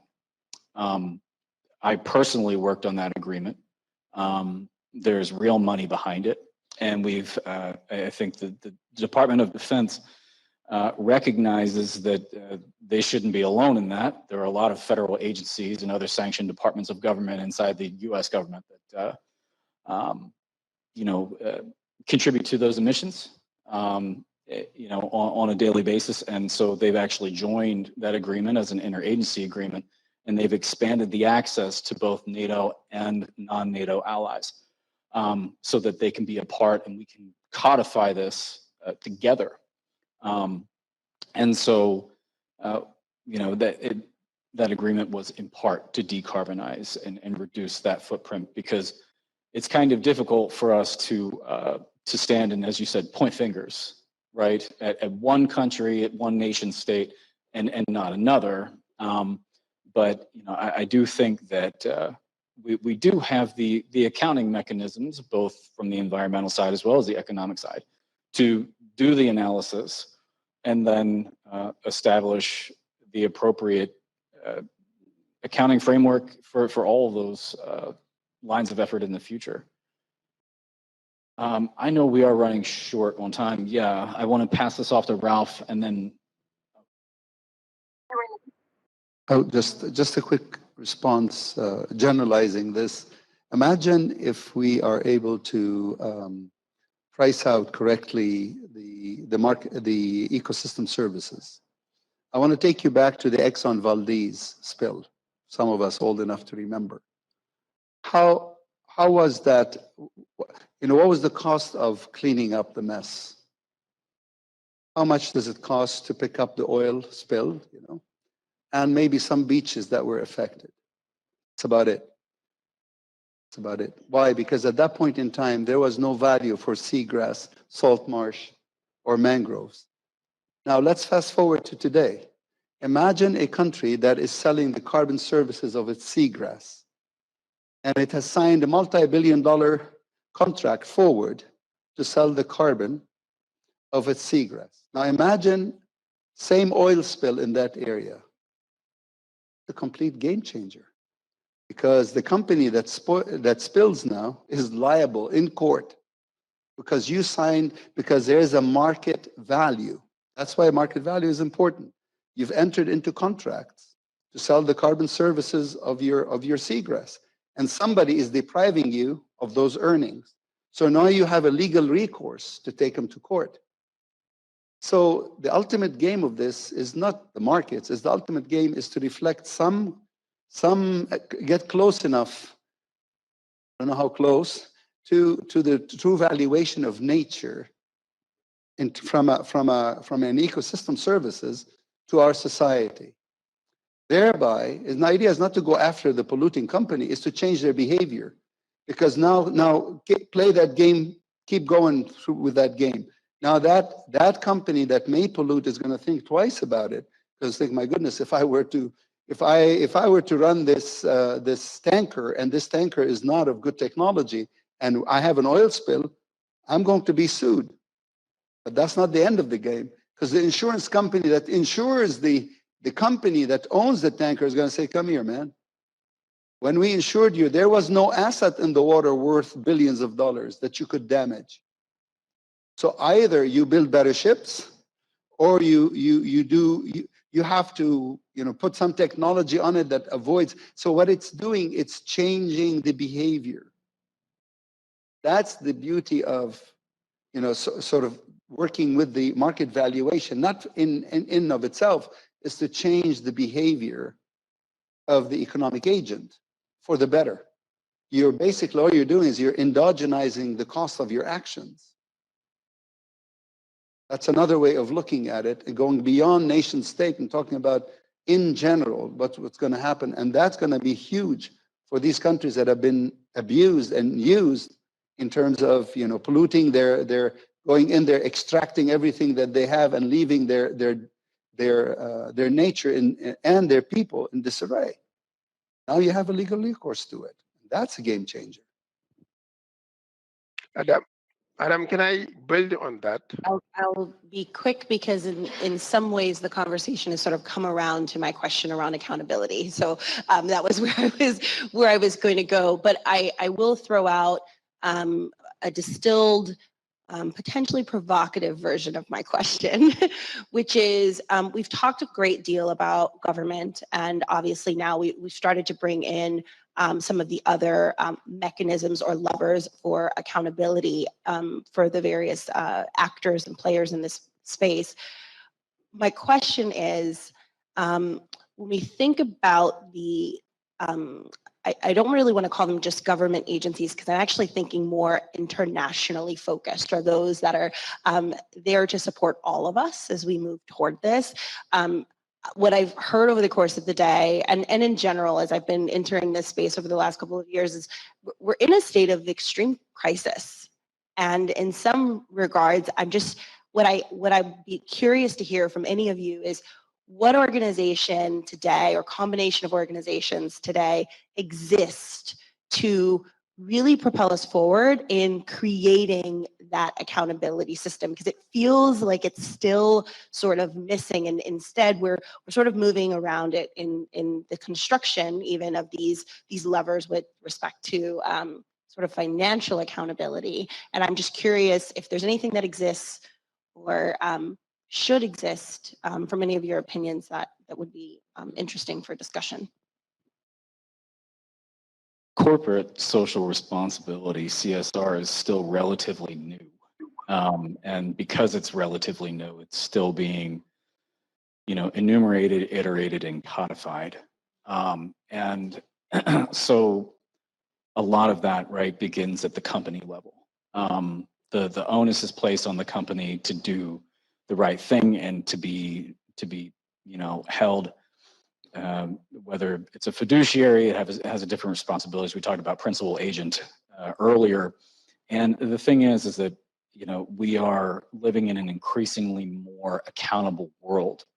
And so I don't have an immediate answer with respect to what international organization would be the bellwether for advancing that type of CSR policy on the international level.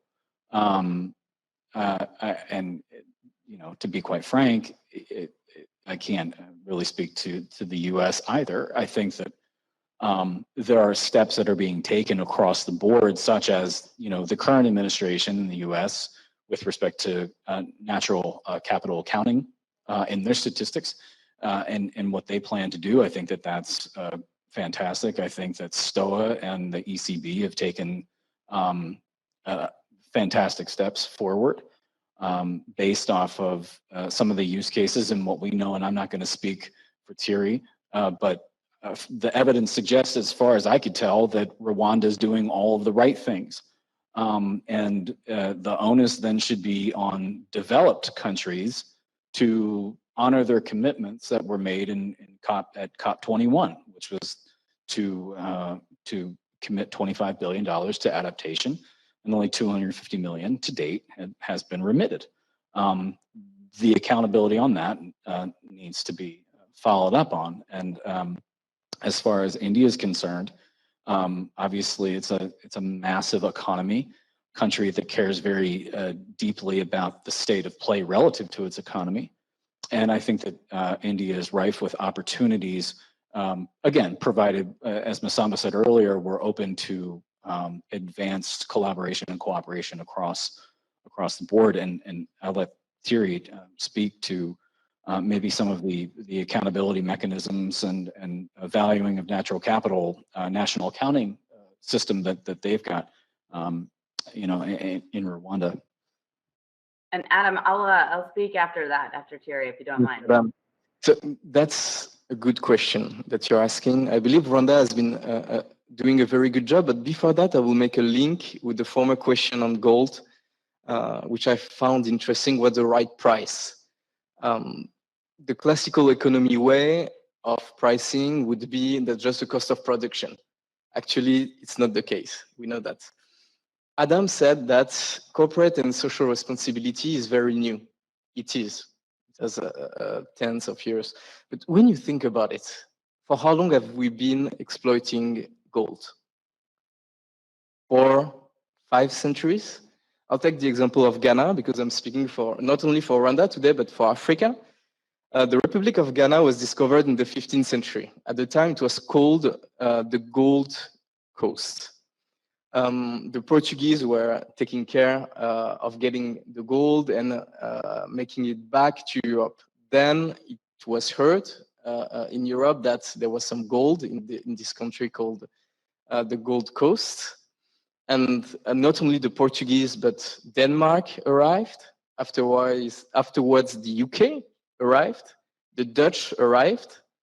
In the 7th century, there's been a war actually between the Dutch and the UK for that to get the gold, right? And Ghana became a UK dominion. So you have 400 years of exploitation of gold. And now, in 1956, Ghana was independent. It's been only 60 years, 70 years. It's very recent compared to the 400 years of exploitation. So when you speak about pricing, you need to take into account as well history and fairness. Is it fair? If you look now, Ghana is CCC rated, which means that their cost of funding is super expensive. We need as well for the developed country and the whole world, the credit agencies, the IMF, we're discussing with them on a daily basis almost, that how do we take into account social justice and sustainable growth?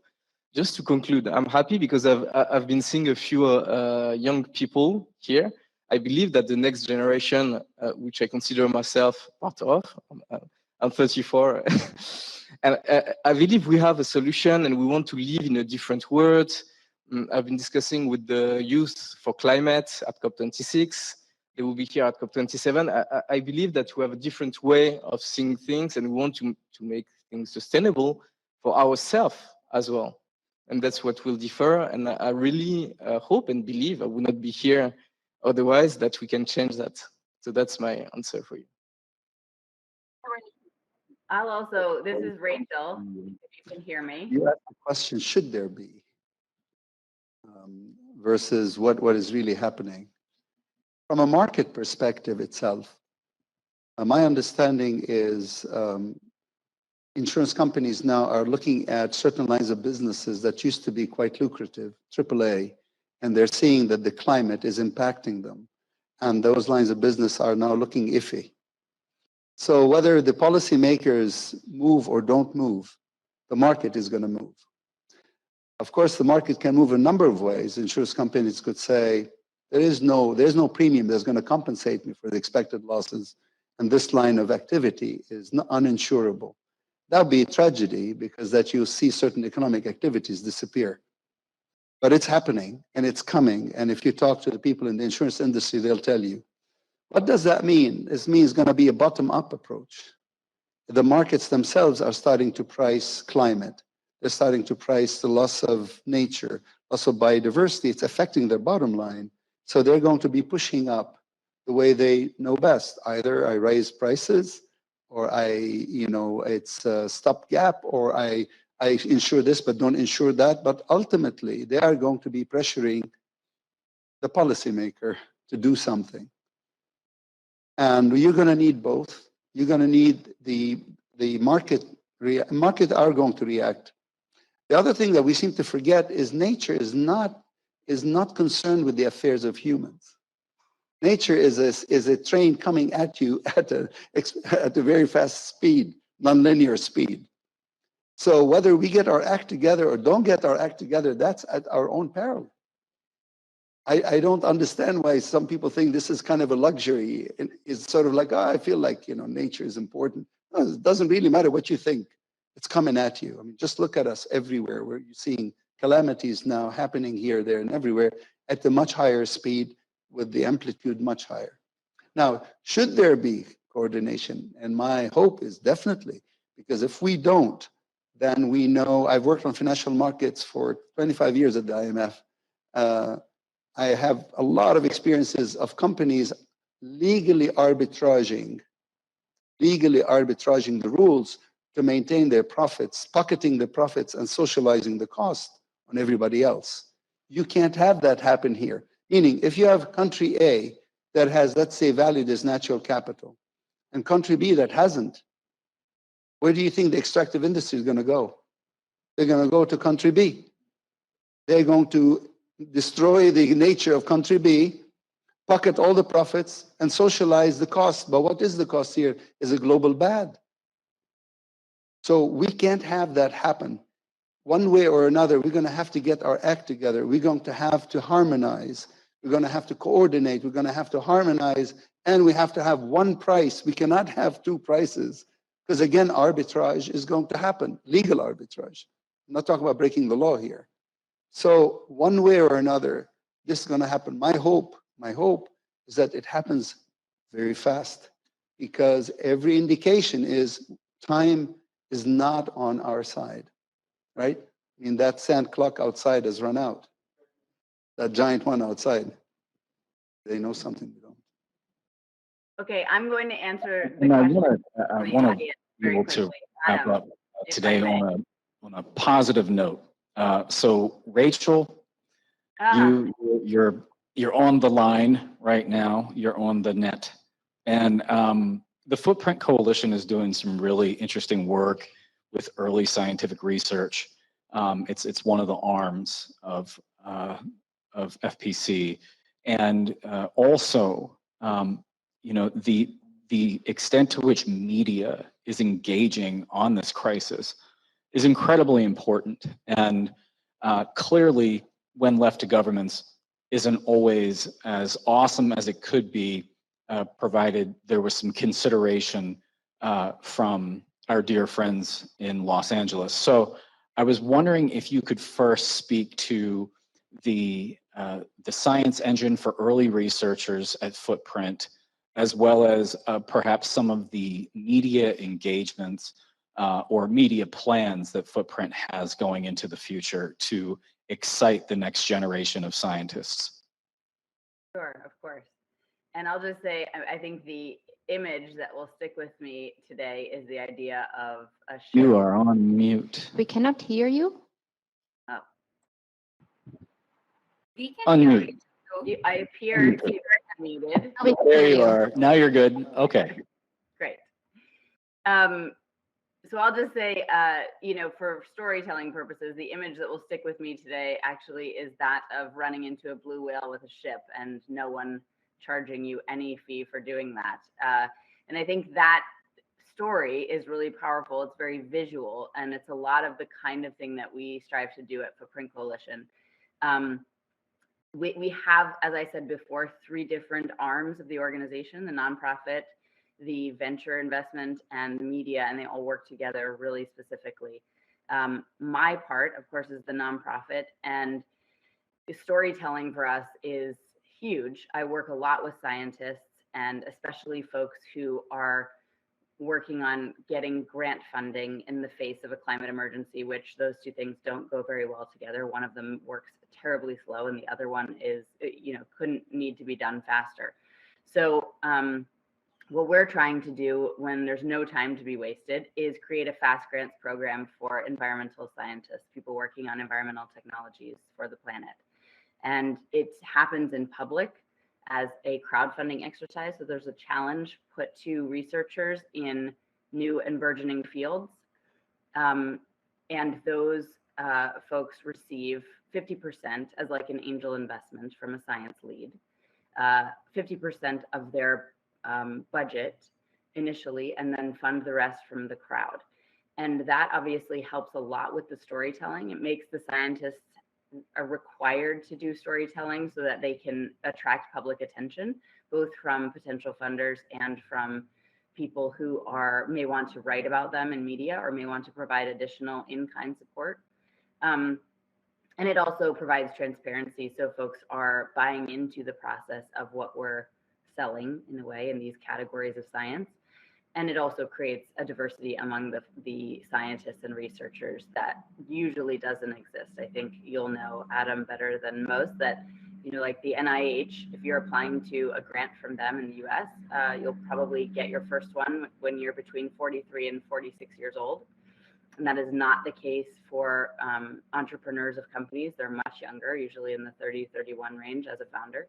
And so we have to be able to move that along more quickly for folks who have high risk, high reward ideas, who may not be a PI yet, who may be working on something that's really novel and is not yet suffering network effects. We need to be able to give those folks a chance. And so one thing I'll point to within that is conservation biotech. That's one of our categories. We have funded eDNA work for an eBioatlas. So to the point of sensing and understanding what currently exists in the biodiversity realm. eDNA obviously can be much more laser focused in understanding which species are where, especially in aquatic environments, and how many individuals even exist, which is a much more, as I said, focused instrument than what we previously did in tagging individual species by hand.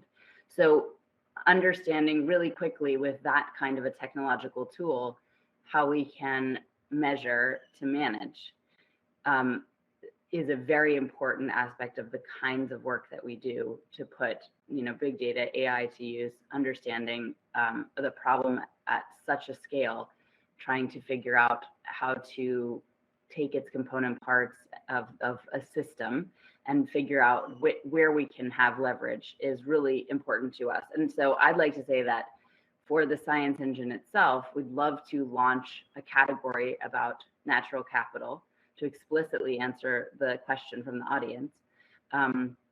I think that is a fantastic way to understand how we can make these metrics and these findings really stick and have some sort of meaning to the average person. And I would love to do that on the heels of this conference. I'll say also for our venture capital arm, there's a continuum between what I do in early research and what is scalable and investable. And an example I think that Adam liked from our portfolio was cloud paper, and bamboo has already been mentioned. But the fact that we flush a Central Park's worth of trees down the toilet every day in America is a really probably compelling visual or understanding for anyone who wants to think about what we could be doing better with our source of trees and carbon sequestration. So the idea that using bamboo in a sustainable, non-invasive way to grow 20 times as fast as trees and sequester 3 to 4 times the amount of carbon and still harvest 20 to 25% of the annual crop to do for something like paper products and continue to change our practices around the use of those things, combines together really well. And I think that kind of storytelling about helping people understand the state of where we currently are and the opportunities for change and different technologies that exist to disrupt systems is what we're trying to do at Footprint, from everything from the science engine all the way through to scaling and adoption of new technologies, even if they are as simple as changing paper product sources. So thank you for that. I know we're running up against time. I was trying to be succinct, but I'd love to make sure that we launch a natural capital category in the science engine itself. Am I here? All right, great. Yeah, no, thank you. And thank you for getting up so early to join us.